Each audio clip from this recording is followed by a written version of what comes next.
Suprema na naman. Si Tutasan na naman yan. Ako po, yung sinasabi natin. Ay O, yan po. si General Nick Torre at itong si Secretary John B. Cremulya. Nako. Ang tinutulak ko ay magsanib puwersa ito. Yung mga kakamping, yung mga middle forces at yung admin para mas malakas ang puwersa para matalo yung mga Duterte sa 2028. What?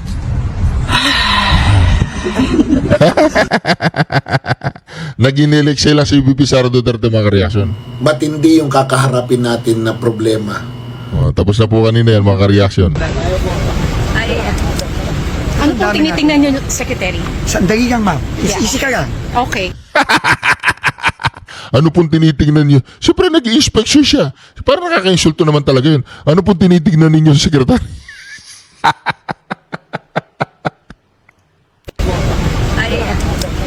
Ano po tinitingnan niyo, Secretary? Sandali lang, ma'am. Yeah. Easy ka lang. Okay. Hindi ko nga alam. Tinatanong ko nga itong mga tao dito kung ano yung tinitignan ko eh.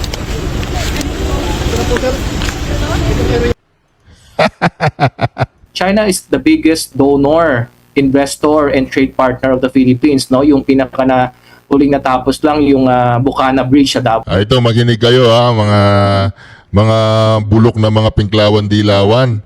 Ay, oy, Tutasen, walang ya. Makinig ka dito. Di ba gusto mong ipersona ng grata mga Chinese dyan sa may embassy nila? Ha, Tutasen? Oh, albularyo sa batas. Makinig ka dito. Oh, para maliwanagan yung kokote mong puro na lang bulagaan ang ginagawa mo dyan sa Senado. China is the biggest donor, investor, and trade partner of the Philippines. No, yung pinaka na huling natapos lang yung Bukana Bridge sa Davao. Libre yan. That's 3.2 plus billion pesos that even President Marcos Di ba 3.2 billion lang yung Bukana Bridge? Tapos ang ninakaw nila trilyon-trilyon. Kaya nga iniisip ko mga reaction, kung hindi nagnakaw ang mga animal na to, maganda na ang Pilipinas. Trilyon-trilyon po ang ninakaw. 1,000 billion. Ang 1,000 billion, ilang tulay ang magagawa sa buong Pilipinas noon. Paano hindi tayo manggigigil no? Ang Bukana Bridge, napakaganda. Talagang state of the art. 3 billion lang ang alaga. Tapos ang ninakaw po nila, trilyon. Ilang Bukana Bridge ang magagawa sa buong Pilipinas? Ilang tren magsimulang Cavite hanggang sa Batanes ang magagawa diyan sa trilyon-trilyon na yan? Kung talagang hindi sila nagnakaw. Ilang flyover, ilang eskwelahan, ilang flood control ang magagawa nila dyan? Kung talagang hindi sila nagnakaw. Mantakin po ninyo, Bukana Bridge nagkakalaga lang ng 3 billion? Tapos nagnakaw sila ng napakalalaki? Hindi po ba mag-aalburote ang taong bayan dyan? Ano pang hinihintay ng taong bayan? Ano pang hinihintay ninyo? Mamatay kayo ng dilat ang inyong mga mata? O pabayaan ninyo ang mga nakaupo dyan sa ating gobyerno na magnakaw na magnakaw at magpasasa sa kaban ng bayan? Mga reaksyon. Napakalupit po nito. Bukana Bridge, napakaganda. 3 billion lang. Ngayon, ayon kay Saldico, kinakailangan na mag-deliver sila ng 2 bilyon. Kada araw ba yun o kada buwan? O kada linggo? Basta't kailangan hindi bababa ng 2 bilyon ang delivery. Kada buwan? Kada buwan ba yun? Kada buwan o kada linggo o kada araw? Hindi ko po naano pero dapat, mantakin mo yun. Isang tulay na napakaganda. Nakakapanginayang po no? Kung hindi sila nagnakaw, napakaganda ng Pilipinas. Kung hindi sila nagnakaw, sana napakikinabangan ng bawat Pilipino ang pera. Kung hindi sila nagnakaw, sana napakaganda po ng Pilipinas. Kung hindi sila nagnakaw. Kaya kailangan po natin si Sara Duterte. Kailangan po natin ang katulad ni Sara Duterte at katulad ni Marcoleta sa 2028. Kailangan po natin ang dalawang yun para makabangon ng Pilipinas. Kailangan po natin si Sara Duterte at si Rodante Marcoleta. Alright, Reaction TV Base, nagbabalik reaction. Napakaganda po ng pag-uusapan natin ngayon mga ka-reaction. Naku po, tuloy-tuloy pa rin po ang pangangalampag ni Tutasen patungkol po dito sa pagkakabasura nga ng Supreme Court. Dito po patungkol sa impeachment ni VP Sara Duterte.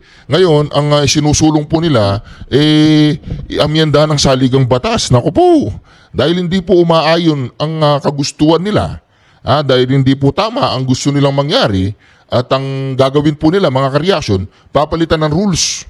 Papalitan po nila, iaamyenda ng saligang batas. Pero dito po mga kareaksyon, kay Atty. Torion pa lang, butata na sila, pahiya na sila. Gusto pa talaga nilang makalaban si Sara Duterte sa Senado. Yung impeachment na gustong-gusto ni Sara Duterte matuloy para magkaroon ng bloodbath. Naku po. Ito po pakinggan po natin si Atty. Torion, mga kareaksyon. Napakalupit nito. On impeachment. So as far as Attorney Torion is concerned, this is not necessarily anything new.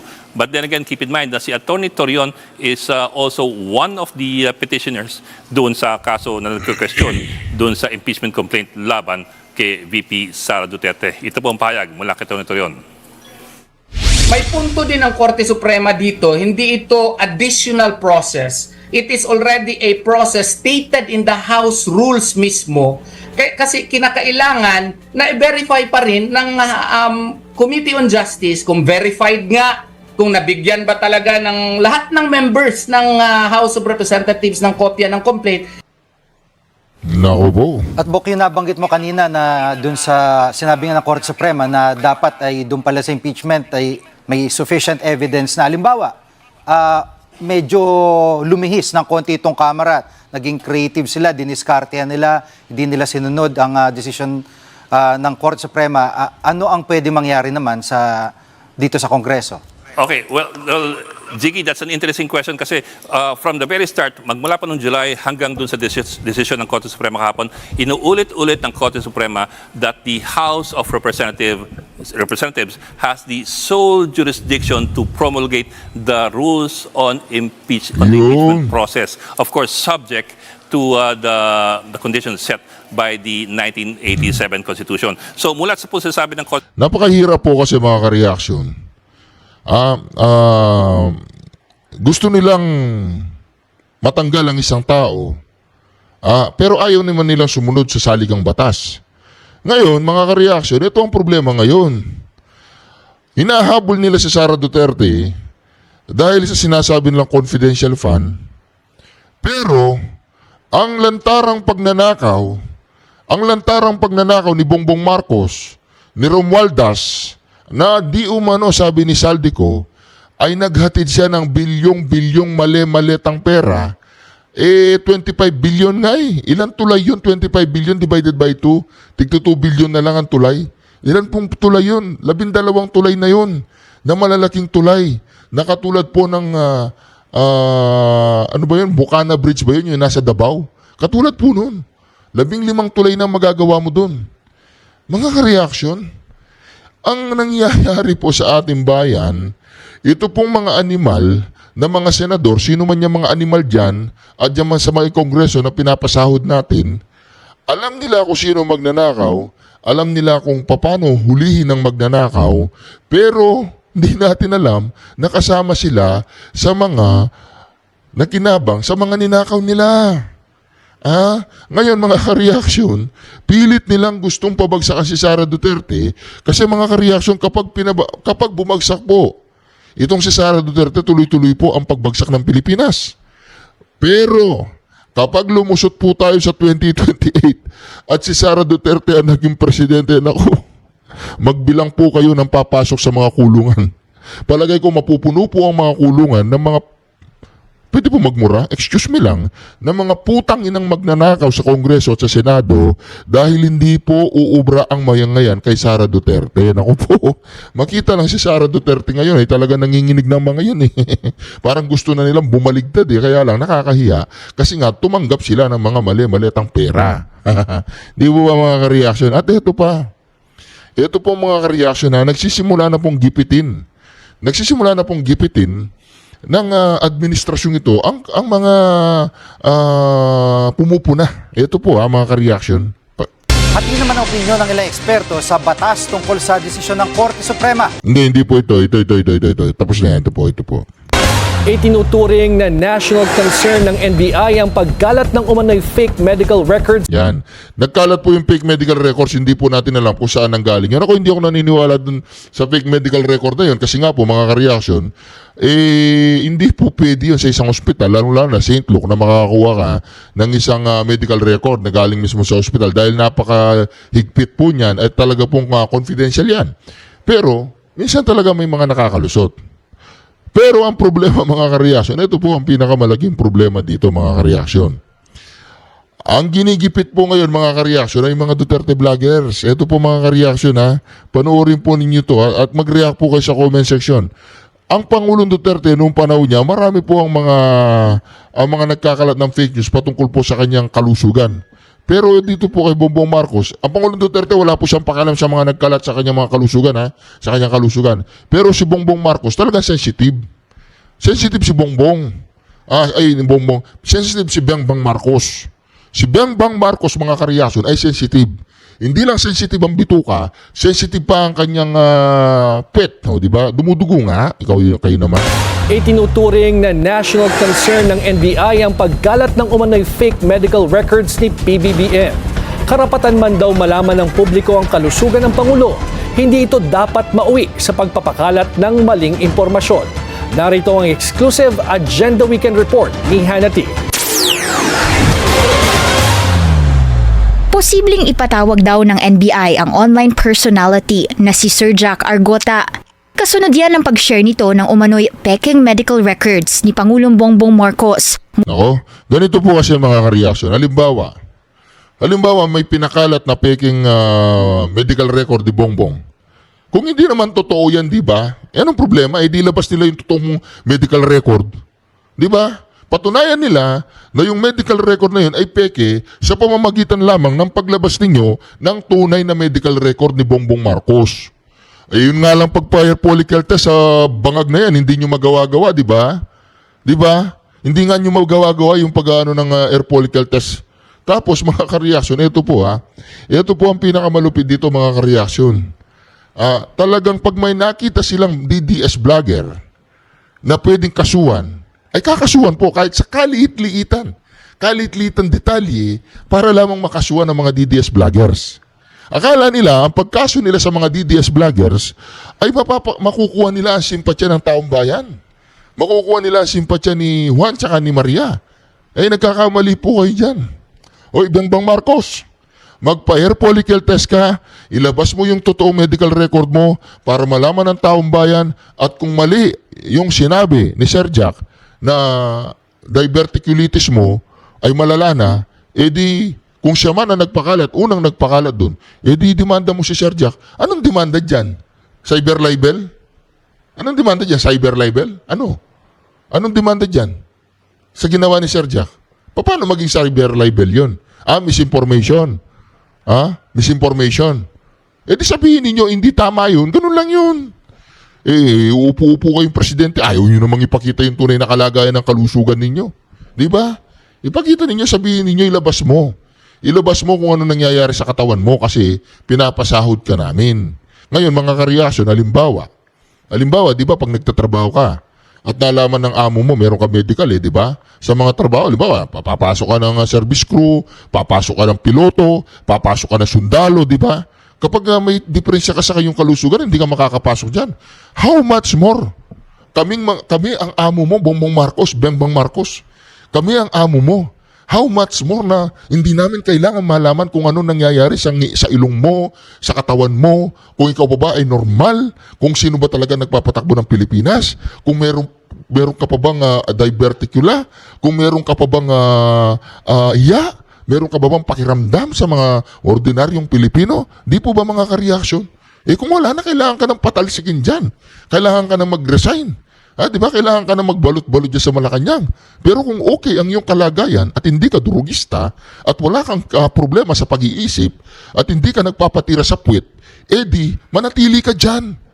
Pero ang una mong gagawin, Bongbong Marcos, ay yung buhok mo, ipa-air follicle test mo yan. Huwag mong ililigaw-ligaw ang usapan. Huwag mong dadalhin ang usapan sa diverticulitis mo. Dahil ang problema sa iyo, Bongbong Marcos, alam mo kung anong problema sa iyo? Ang problema sa iyo, hindi mo kayang maging presidente. Wala kang kakayahan. Ano nangyayari sa gobyerno natin ngayon, mga ka-reaction? Bumabagsak ang ekonomiya, bumabagsak ang dolyares, 4 na taong sunod-sunod na hindi natin na-meet yung target.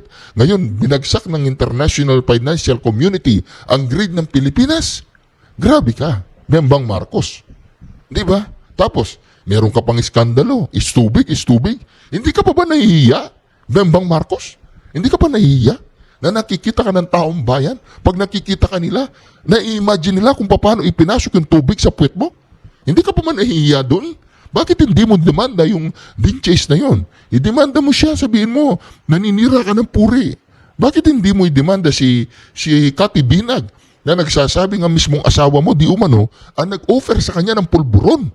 Bakit ang dinidemanda ninyo yung maliliit na katulad ni Sir Jack? Hindi nyo kaya si Cathy Binag? Hindi nyo kaya, no? Ang kaya ang dinidemanda ninyo, katulad ni Sir Jack, naglabas lamang, antimano, umilos naman tong NBI. NBI naman. Mag-isip-isip naman po kayo. Di ba? Baka hindi nyo alam, ginagamit na kayo ng isang bangag. Pero dito mga ka-reaction, kawawa naman si Sir Jack. Di ba? Marami ka. Alam mo ba, Bembang Marcos, si Sir Jesus ba yun? Yung pumunta ng North Korea,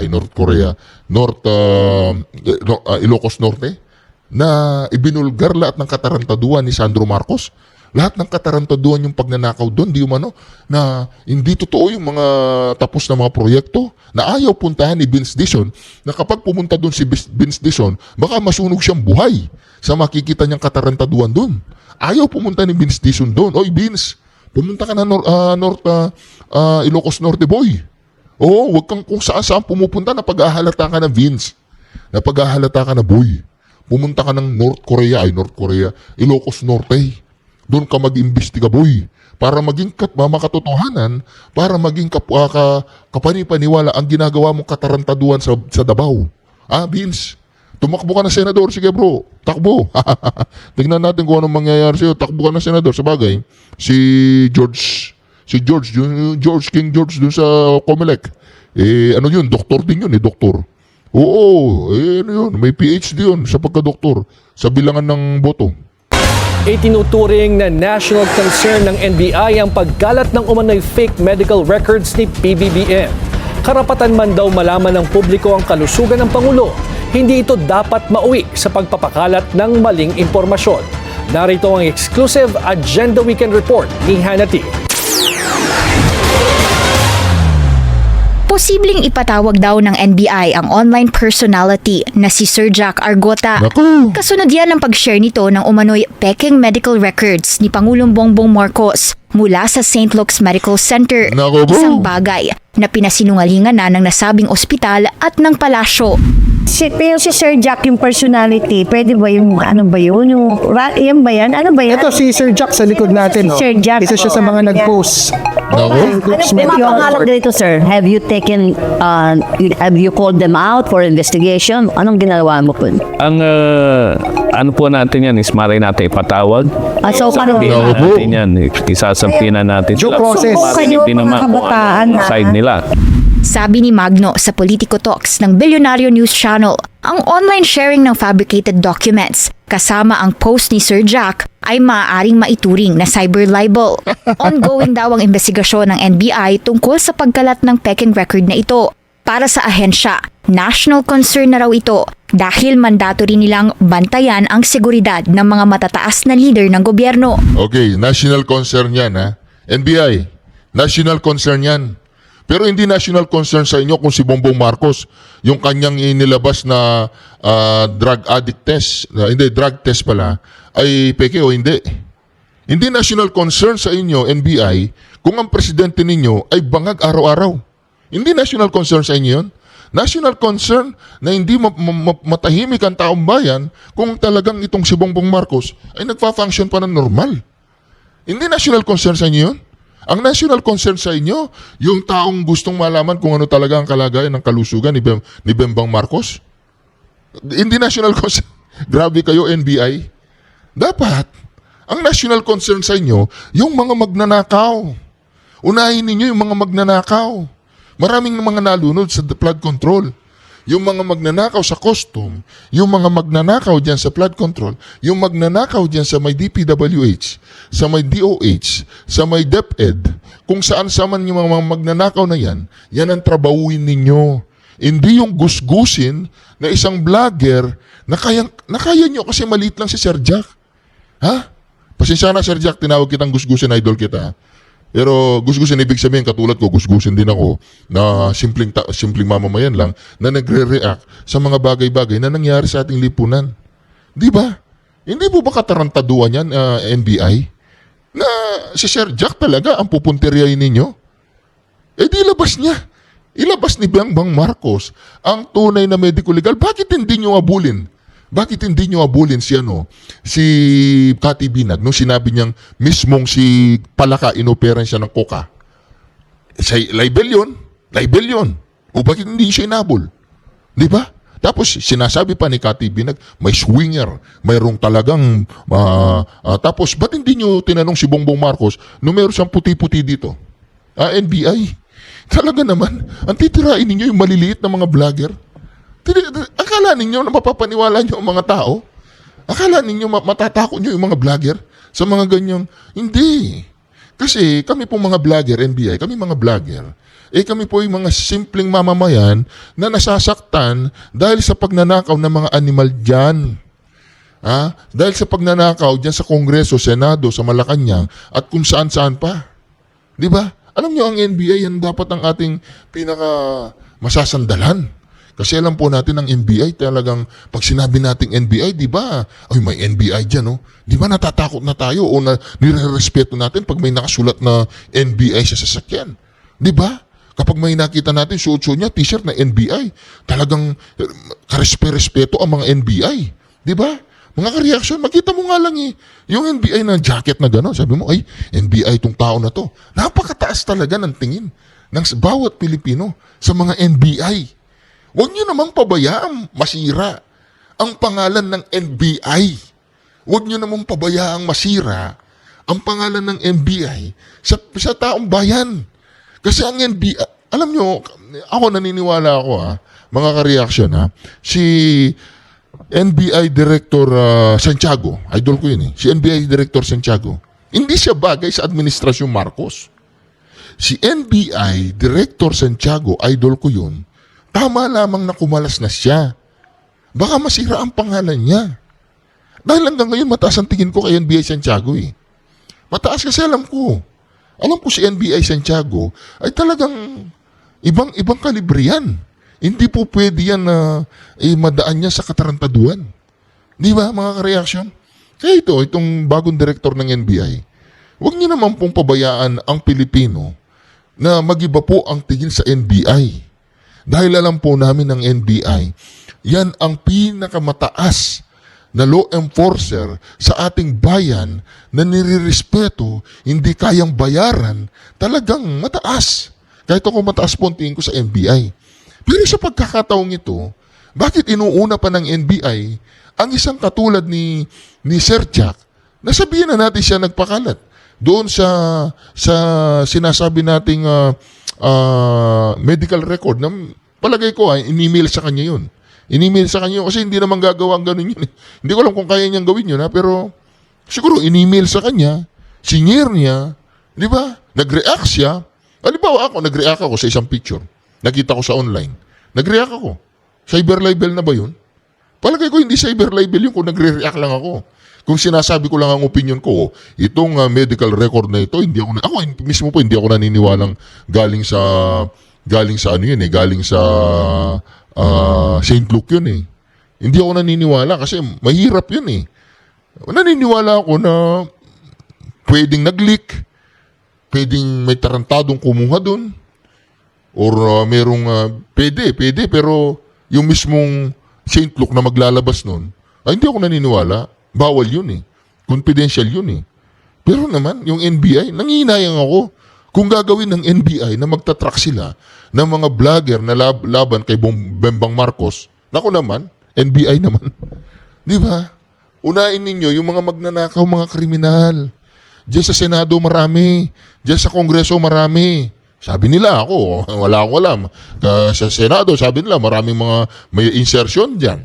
Maraming mga may mga percentage. Normal na nga lang daw 'yun, di ba? Lahat naman ginagawa daw 'yun eh. So parang hindi na krimen. Sa tingin ng mga senador, sa tingin ng mga kongresista, yung mga bagay na mga 20%, 25% na allocable na yan, dahil ginagawa nga lahat, sa tingin ng karamihan, normal na yan. Pero sa tingin ni Meow Meow, tsaka ni maraming mga kongresista na hindi tumatanggap ng na katulad ni Pulong o katulad ni Congressman, yung mga taga Davao, palagay ko, para sa kanila, hindi normal yun. Pero naniniwala ko para sa kanila, yung sa mga kongresista at mga senador na gumagawa ng katarantaduang yun. Dahil nga halos ginagawa ng karamihan. Para sa kanila, hindi po krimen yun. Normal lang yun.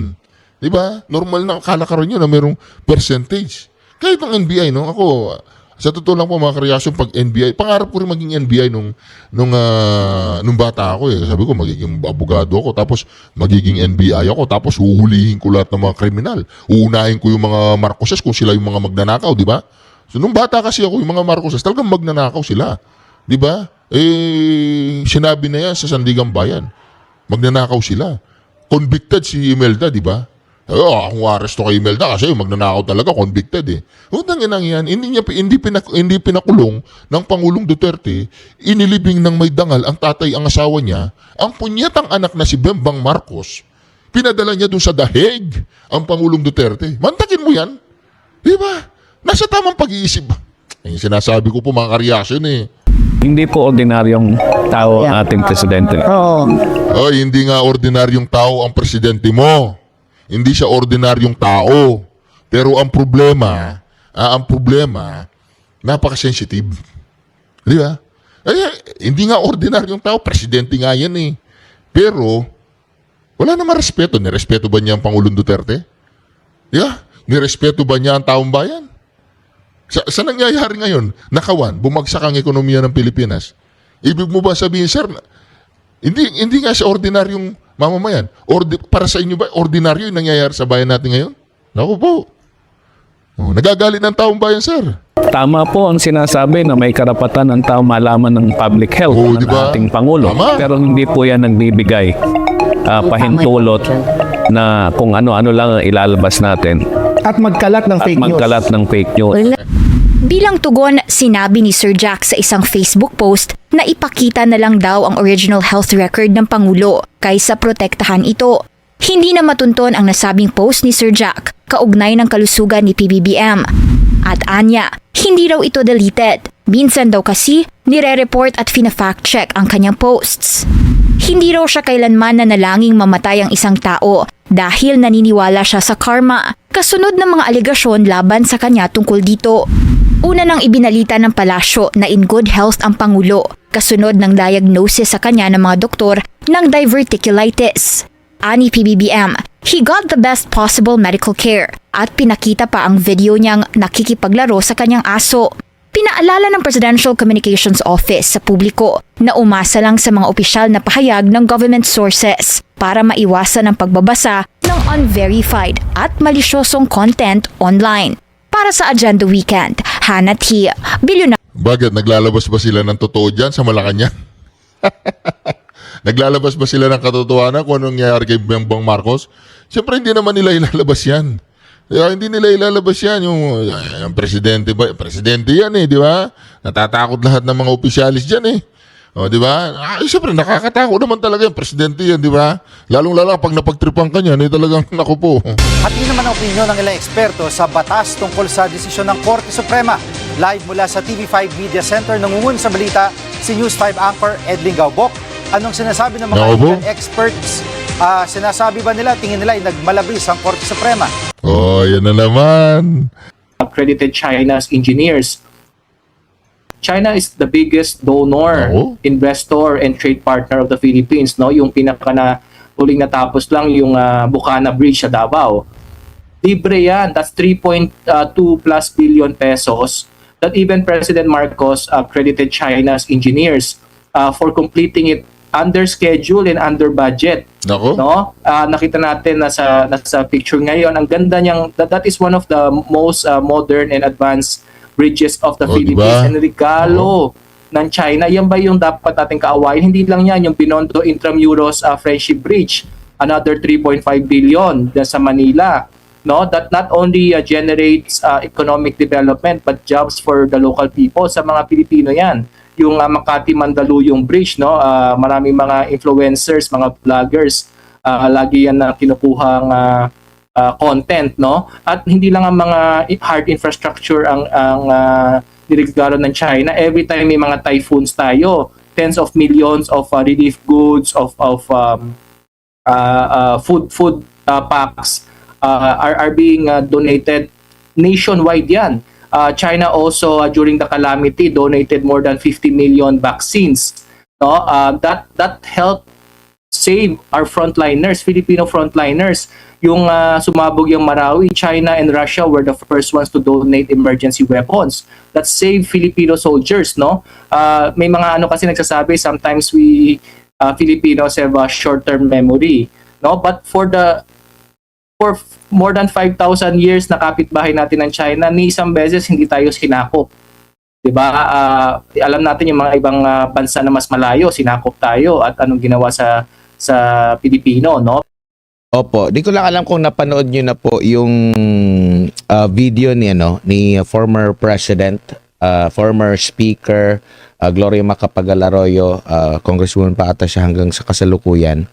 Patungkol dito kung paano ba natin dapat tingnan yung relasyon natin with China in a multifaceted way nga.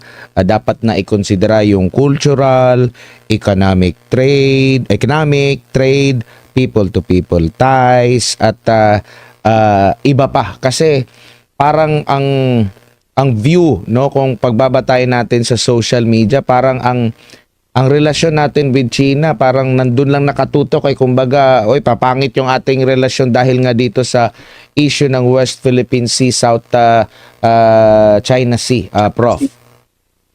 That's a good point.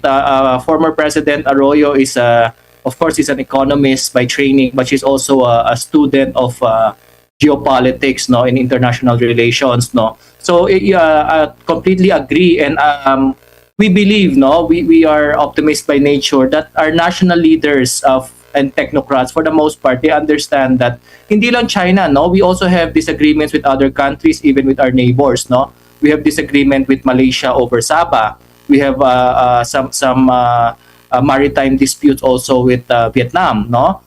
China and US again. Opo. Sir? Nako. Ayusin lang natin yung ating Zoom connection natin, no, with Ginoong Austin Ong. Kaugnay nga po rito. Ang tanong nga po kasi natin, yung dating presidente po, meron po kasing okay na. Okay, sir. Okay na yung connection. Yes. Ayan, okay na. Sige, pakiulit po, Okay sir, kasi naputol po tayo. Sige, from the start of the question. Go ahead po.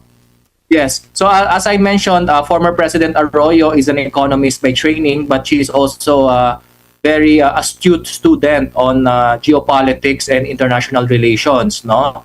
And what she said about we need to refocus on our multifaceted relationships: economic, trade, investment, technology, education, cultural, and people-to-people relations are far more important and far more comprehensive, no? And long-term.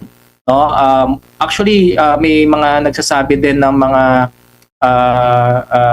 eksperto, no, na the world now is changing so much that we need more friends than enemies, no? At kahit sino naman na kapitbahay, kapatid, lahat tayo may problema, but we don't focus 24/7 sa problema, di ba? Yung kapitbahay natin, meron tayong konting alitan, di ba? Pag nag-usap tayo, pwede tayo mag-disagree, pero hindi tayo pwedeng araw-araw na nakikita natin isa't isa, babanggitin natin yung disagreement, yung alitan, tapos magbubugbugan ng ulo, di ba? Kahit sino naman siguro maintindihan na kahit magkakapatid, di ba? May mga hindi tayo nag-agree, di ba? Itabi natin yan, pag-usapan natin kung kailangan, pero yung araw-araw natin na hanap buhay, di ba? Yung mga importanteng bagay sa atin para umunlad, hindi lang para sa isa't isa, but para sa ating syudad, no, sa community, sa barangay natin, sa sa bansa natin. So tama yung sinabi ni former President Arroyo.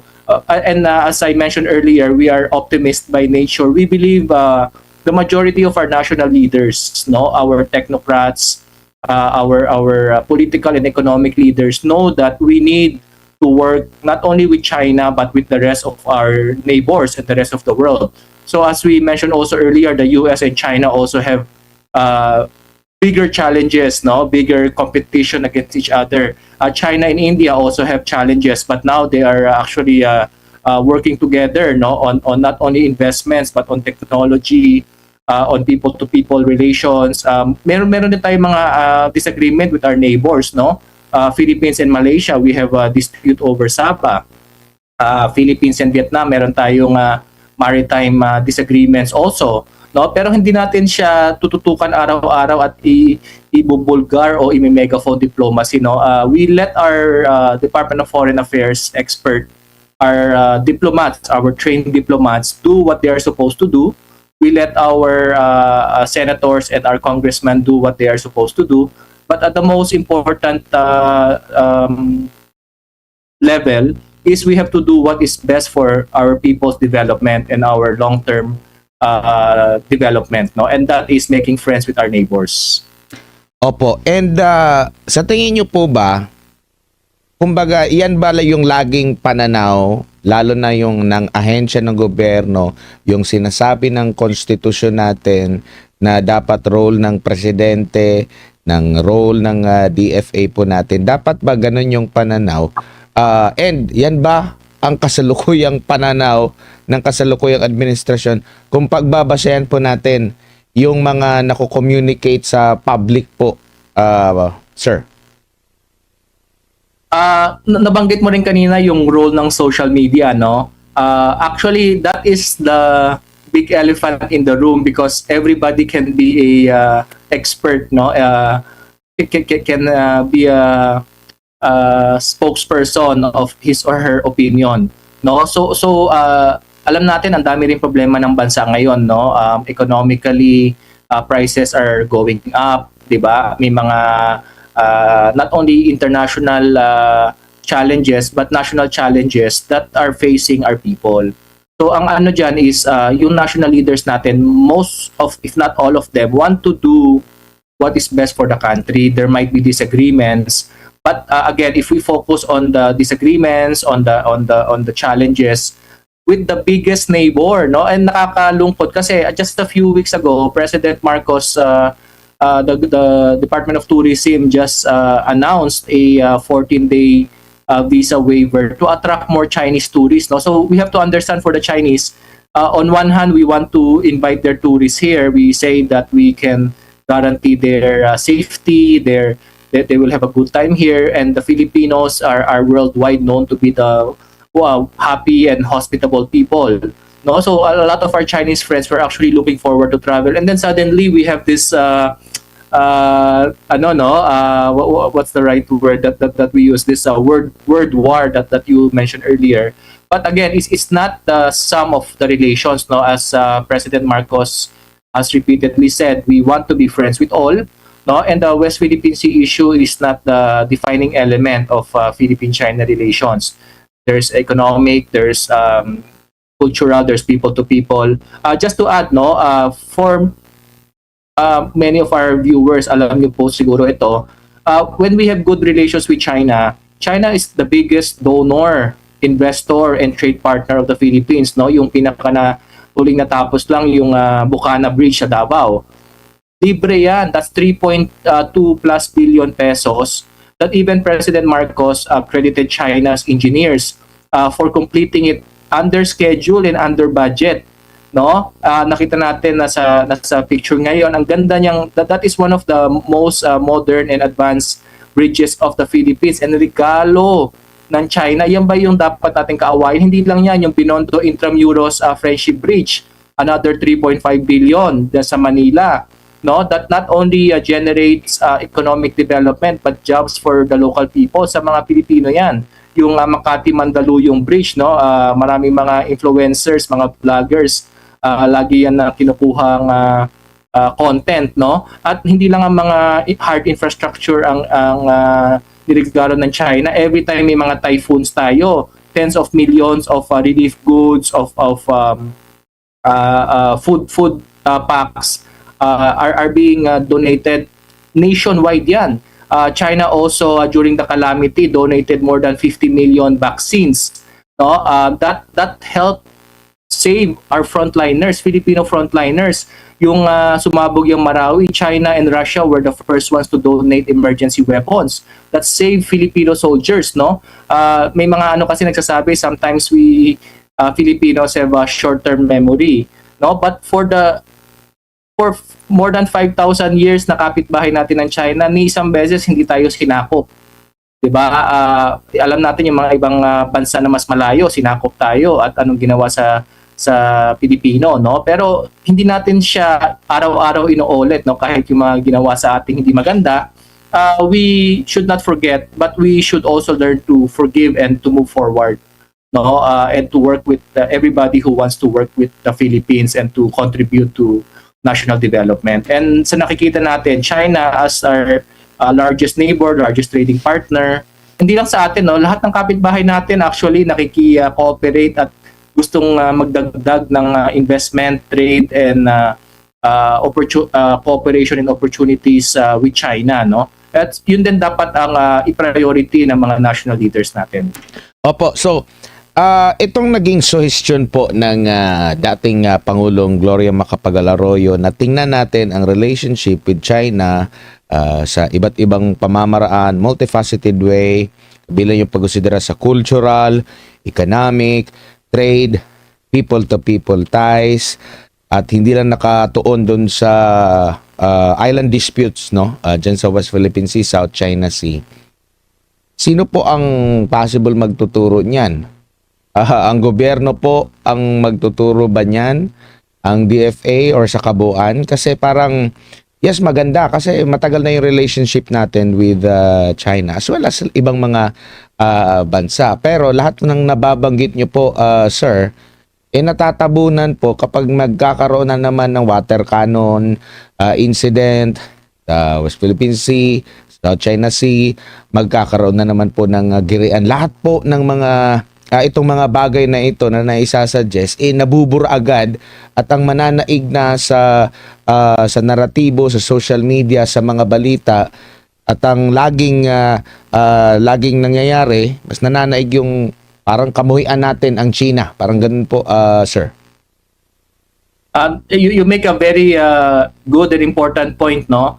Pag lagi tayo nakafocus sa girian, sa alitan, syempre, yan yung nagiging reality ng focus natin, no?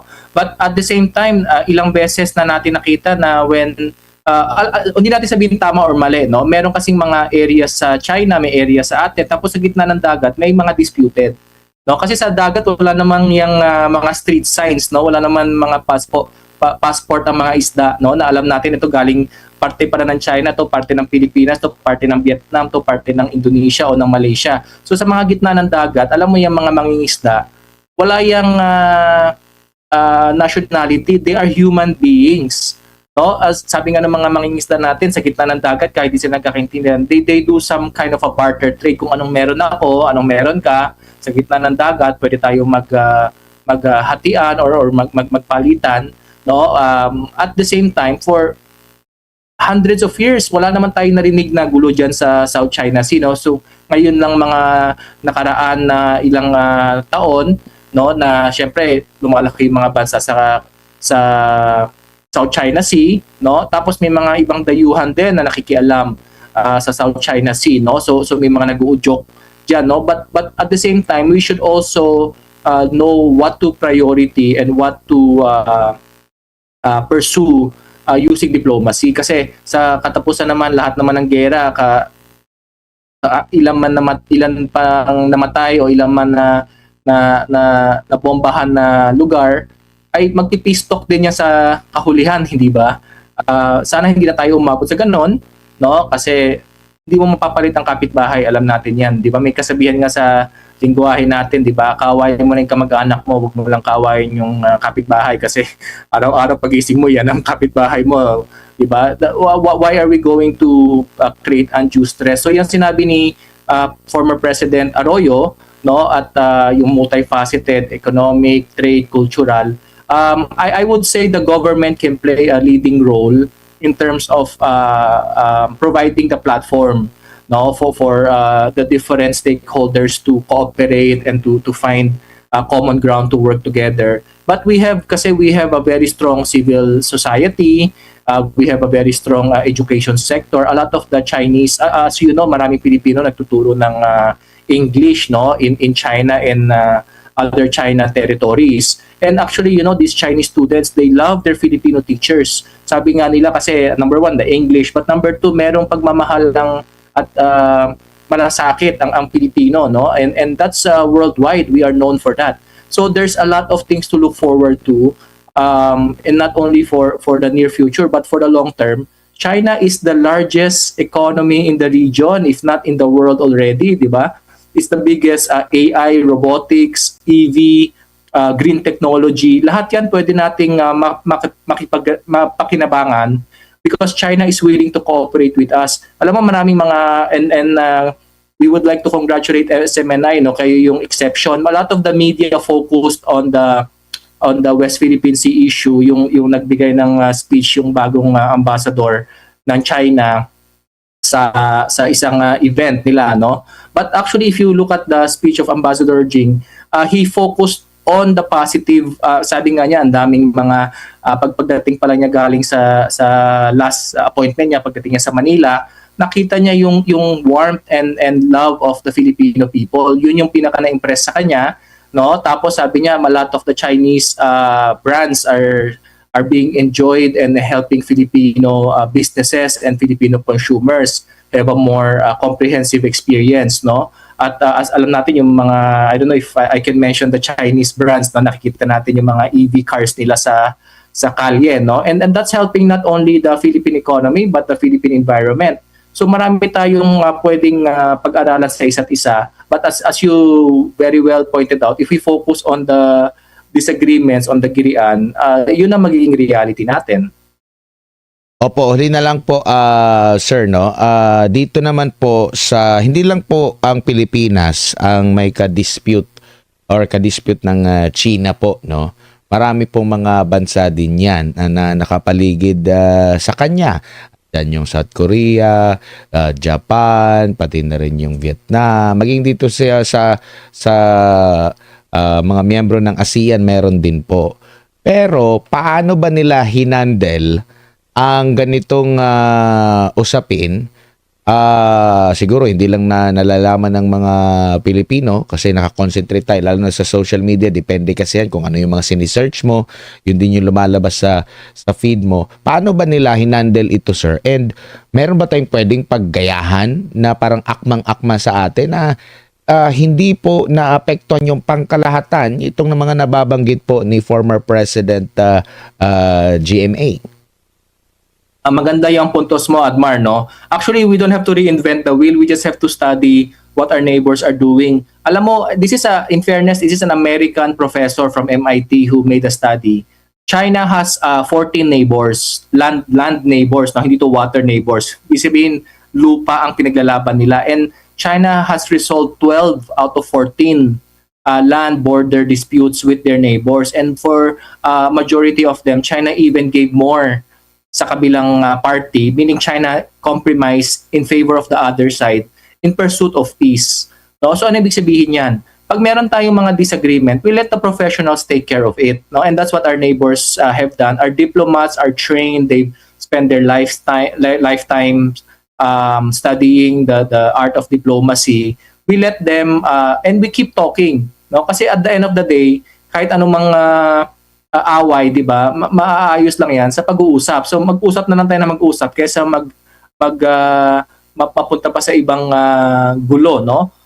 But at the same time, na-point out mo din, no, yung mga kapitbahay natin. We have the ASEAN Tourism Summit in Cebu. Imagine mo, araw-araw mapapanood nila to or mababasa nila to sa news. Itong world war ng some of our Philippine officials with Chinese embassy. Anong isipin nila na paano yung mga investment namin, paano yung mga disagreement namin with the Philippines, lahat ba to magiging megaphone diplomacy, lahat ba to mabubulgar at magiging headline bukas, di ba? So they also will be, kumbaga ito yung portfolio cover letter natin kung anong pinapakita natin. Yan ang pinapakita natin sa hindi lang sa China but sa kapitbahay natin. And all of them are expanding relations with China, even those countries that have some challenges and problems with China. They are reestablishing relations. Kung kapitbahay nga natin, pati UK, pati Amerika, si President Trump nga mismo nagsabi kay President Bongbong Marcos, di ba, yung pumunta si President Bongbong sa Washington, sabi ni Trump, we have no problems, you make friends with China because we are also doing the same. You talk to China, we are also talking to China. At there's a scheduled meeting na President Trump will go to Beijing in April.